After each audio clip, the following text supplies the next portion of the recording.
হয়েছে। এই দেশে একবার সংস্কার কইরা সবকিছু ঠিক করে আনছি, আবার সংস্কার করতে রাজি আছি। যদি মনে করেন আমরা চুপ করে বসে থাকবো, আমরা কিছু করতে পারবো না। সে নাকি আন্দোলন করে শেখ হাসিনার পতন করাইছে, শেখ হাসিনার দেশ ছাড়াইছে, আন্দোলন করে দেশ ঠিক করেছে। কোন অ্যাঙ্গেল থেকে স্টুডেন্ট আমার তো বুঝে আসে না।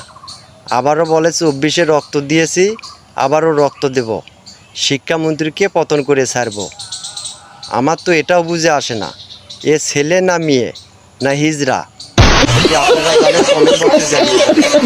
এই ভিডিওটা অন্যকে দেখার সুযোগ করে সর্বোচ্চ শেয়ার করে দিবেন।